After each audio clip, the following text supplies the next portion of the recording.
On a Saturday morning, Andrew and Eba got married in church and received the pastor's blessings. Their families attended and everyone looked genuinely happy. After the church ceremony, both families hosted a big reception in a beautifully decorated hall. It was a colorful and joyful event. The musician played their favorite songs, the couple danced, and their family, friends, and well-wishers sprayed them with money. The next day, Andrew and Eba traveled to Canada for their honeymoon.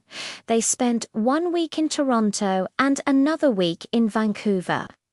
During those 2 weeks, they visited several tourist spots, went shopping, and even partied a bit. In short, the trip was worth every moment.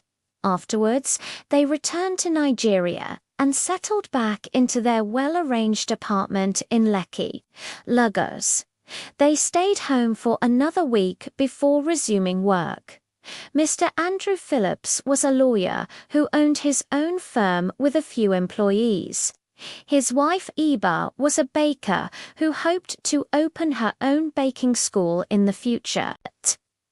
Both of them were doing very well in their careers and finances. 3 months after the wedding, Eba became pregnant. They were so excited and grateful to God. During her pregnancy, Andrew began planning to buy their own house because he wanted their first child to be born in a home they owned.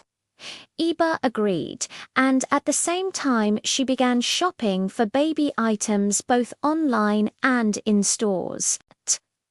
Eba had a childhood friend named Ruth Jones.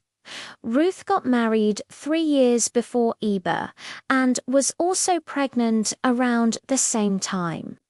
It was Ruth's first child after 3 years of marriage, but her husband was very irresponsible. Ruth wasn't happy in her marriage. Her husband was poor, drank often, and never took responsibility. When Ruth found out she was pregnant, Eba took it upon herself to support Ruth financially and shop for the baby. Ruth was extremely grateful and always showed appreciation to her dear friend. A few months into Eba's pregnancy, the couple bought their own house. It wasn't overly large, but it was well organized and beautiful, with 2 living rooms and 4 bedrooms.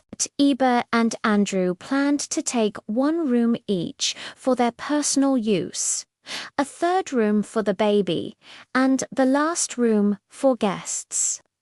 Eba and Ruth spent a lot of time decorating the baby's room, especially when they learned Eba was expecting a boy. The decorations were mostly blue, and the room turned out beautifully. Eba gave birth first, 2 months after they moved into the house. Ruth was always around to help. The naming ceremony was a big celebration with many people in attendance, and the baby was named Divine Phillips. A month later, Ruth gave birth to a baby girl. They held a small celebration and named her Amara Jones. With Eba's support, Ruth was able to take good care of Amara and ignore her husband's irresponsible behavior. The following year, Eba finally opened the baking school she had always dreamed about, with Andrew's help. Congratulations, Eba. I'm so happy for you, Ruth said during a visit to the school. Thank you so much, Ruth. God will perfect everything concerning you as well. How is Amara? Eba asked. She's doing well. I'll pick her up from daycare after leaving here, Ruth replied. Then Eba asked jokingly, have you ever thought about us becoming in-laws? Ruth looked confused. Eba continued, I think God purposely gave you Amara. When these children grow up, they can get married, and that way we'll both remain in each other's lives. I've known you for years and I know you well. I wouldn't mind being your in-law. Ruth smiled and said, I just hope you won't change your mind later. I wouldn't mind either, but are you sure? Eba replied. We can take an oath if that will give you peace of mind. In fact, from now on, I'll take care of Amara financially. I'll open a bank account in her name and put money into it every month. You'll have access to it for her well-being, education, and feeding.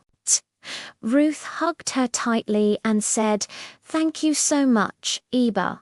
May no evil come upon us, and may today always be remembered for good. Eba smiled and said, Amen. And to be sure neither of us will betray the other, let's take an oath. So both women swore to never betray one another. Months later, Ruth found out she was pregnant again.